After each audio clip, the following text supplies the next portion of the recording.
여러분 안녕하십니까? 매주 수요일은 고린도전서의 말씀을 나눕니다. 오늘은 고린도전서 1장 10절로 17절의 말씀을 함께 보겠습니다. 형제들아, 내가 우리 주 예수 그리스도의 이름으로 너희를 권하노니 모두가 같은 말을 하고 너희 가운데 분쟁이 없이 같은 마음과 같은 뜻으로 온전히 합하라.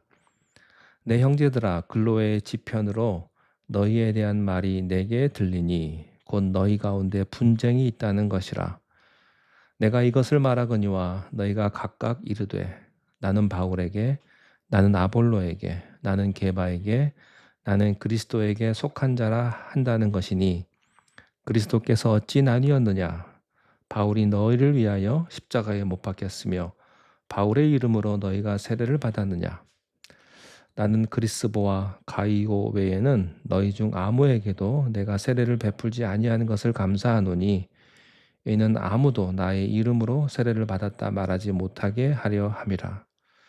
내가 또한 스데바나 집 사람에게 세례를 베풀었고 그 외에는 다른 누구에게 세례를 베풀었는지 알지 못하노라. 그리스도께서 나를 보내심은 세례를 베풀게 하려 하심이 아니요 오직 복음을 전하게 하려 하심이로되 말의 지혜로 하지 아니함은 그리스도의 십자가가 헛되지 않게 하려 함이라. 아멘. 누군가를 사랑하면 가까이 있고 싶은 것, 자연스러운 일입니다. 사랑하는 이와 늘 함께 있고 싶고 또 사랑하는 이를 곁에 두고 싶은 것은 사랑의 본성입니다. 반대로 사랑하는 사람과 멀어진다는 것은 가슴을 아프게 만드는 것이죠. 그래서 이별이 참 힘듭니다. 하나님께서는 우리를 이토록 사랑하셔서 멀어진 관계를 회복하시기 위해 그리스도의 십자가를 통해서 막힌 담을 허무신 겁니다. 지난주에 살펴보았던 9절의 말씀처럼 하나님은 우리로 하여금 예수 그리스도와 함께 교제하게 하시는 그런 분이십니다. 그런 하나님은 나만의 하나님이 아니요 우리의 하나님이시므로 주께서 사랑하시는 우리가 서로 화목하며 그리스도 안에서 하나됨을 기뻐하십니다. 그런데 안타깝게도 우리의 연약함과 죄성이 하나됨을 이루지 못하고 분쟁을 일으키고 또 갈등을 일으키기도 합니다. 사도 바울은요, 함께 연합하지 못하고 서로 하나 되지 못해서 분열을 일으키는 고린도 교회에 대한 소식을 듣게 되었습니다. 그리고 그는 안타까운 마음으로 고린도 교회를 향해서 권면의 편지를 씁니다. 앞으로 우리는 고린도 교회에 일어난 실제적인 사건들을 살펴보게 될 것이고요. 오늘은 고린도 교회 안에 분쟁이 안타까워하는 그 바울의 권면을 좀 살펴보겠습니다.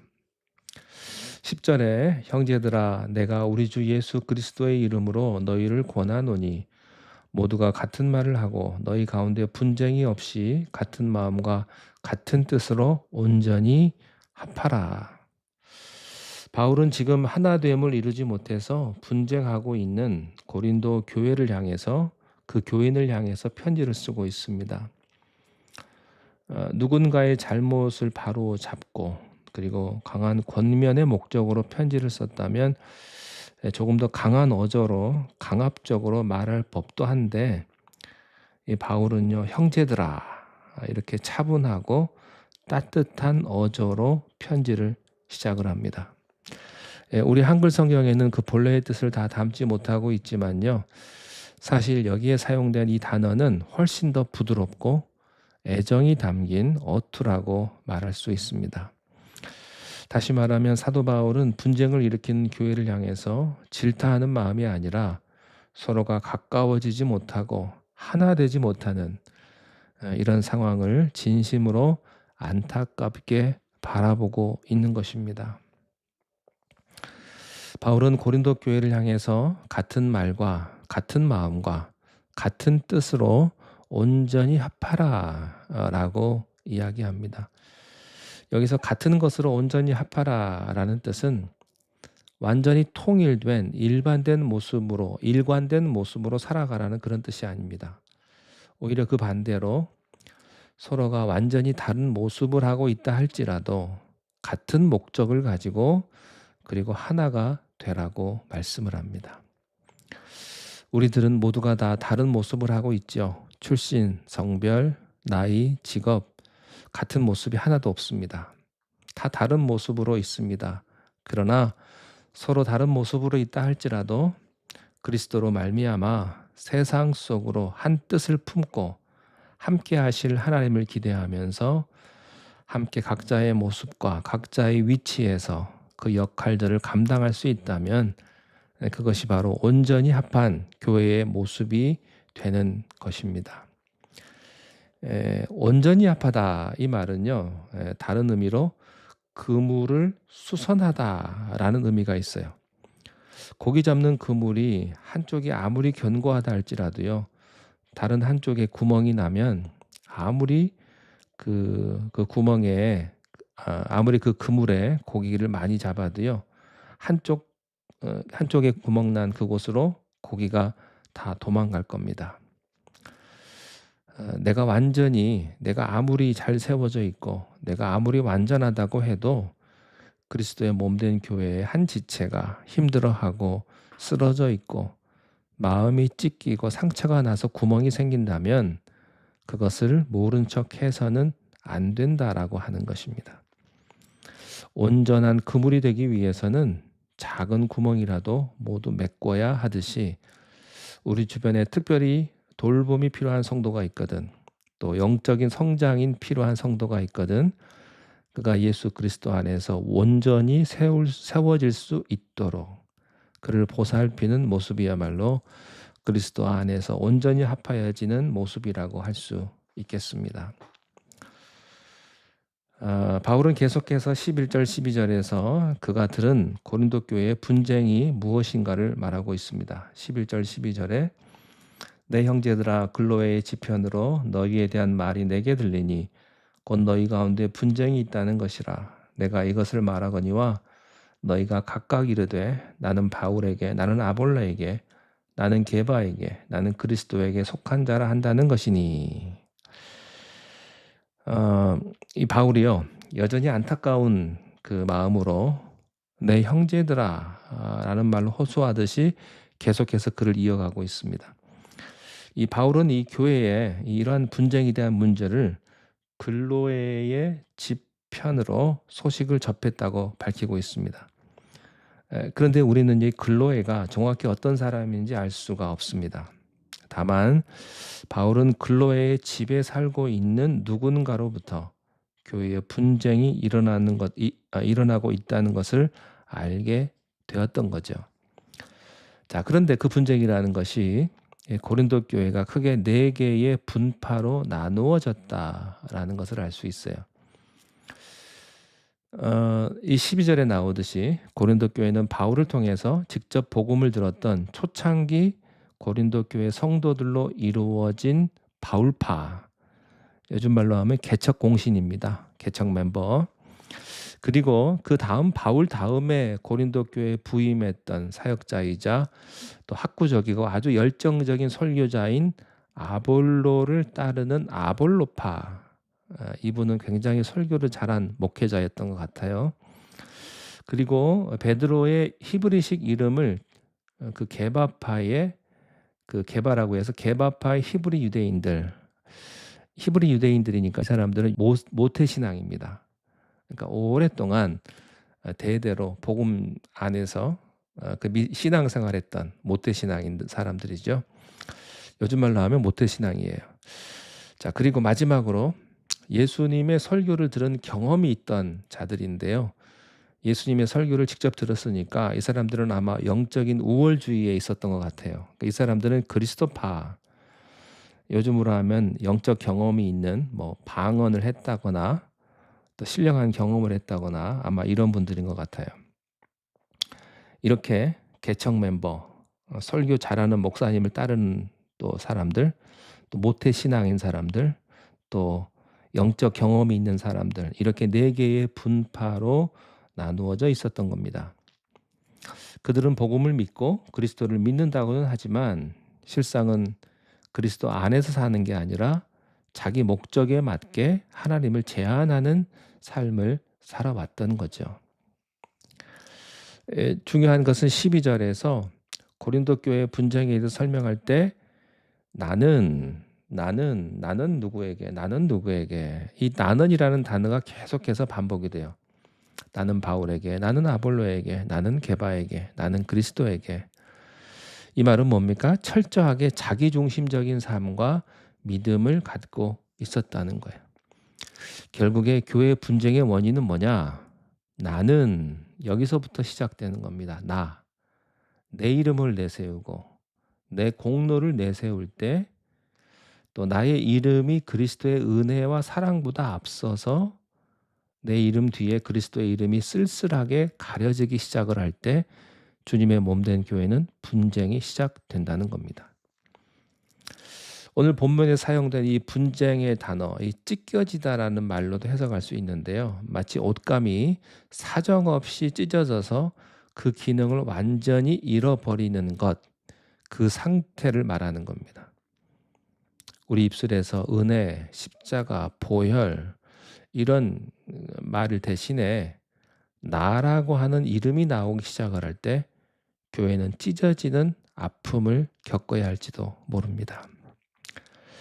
13절에 그리스도께서 어찌 나뉘었느냐 바울이 너희를 위하여 십자가에 못 박혔으며 바울의 이름으로 너희가 세례를 받았느냐. 그리스도께서 어찌 나뉘었느냐 이 말은 그리스도께서 찢어져서 각 4개의 파로 나뉘어질 수 있겠느냐라는 말로 바꿀 수 있어요. 그리스도의 몸된 교회가 찢어져서 분쟁이 일어났다는 것은 그리스도께서 쪼개졌다라는 의미와 같습니다. 예수님이 찢기심은 십자가 위에서 찢기심으로 이미 충분합니다. 더 이상 여러분 주님을 찢기시게 하지 마십시오. 우리의 분쟁, 우리의 다툼은 예수님의 찢기심입니다. 만약 여러분의 자녀가 분쟁하고 싸운다면 부모의 마음은요 찢어질 거예요. 더 이상 다투지 않기를 바랍니다. 분쟁하지 않기를 바랍니다. 사도 바울은 이렇게 말해요. 내가 너희를 위하여 십자가에 못 박히지 않았다. 또 내 이름으로 너희에게 세례를 줄 수 없다. 찢겨진 교회는 다시 그리스도로 붙일 수 있습니다. 분쟁이 일어나 찢어진 교회는요 십자가 보혈로 회복할 수 있습니다. 그리스도의 보혈이 내 영혼을 덮을 때 다시 살아나는 거예요. 자, 14절부터 쭉 보겠습니다. 나는 그리스도와 가이오 외에는 너희 중 아무에게도 내가 세례를 베풀지 아니한 것을 감사하노니 이는 아무도 나의 이름으로 세례를 받았다 말하지 못하게 하려 함이라. 내가 또한 스데바나 집사람에게 세례를 베풀었고 그 외에는 다른 누구에게 세례를 베풀었는지 알지 못하노라. 그 당시에 고린도 교회는 몇몇 지도자들이 자신이 속한 그 분파의 정치적인 세력을 확장시키기 위해서 무분별하게 세례를 마구 베풀었습니다. 그것으로 인해서 세례의 참된 상징인 이 죄 씻음과 예수 그리스도와의 연합에 대한 의미는 온데간데 없어졌고요.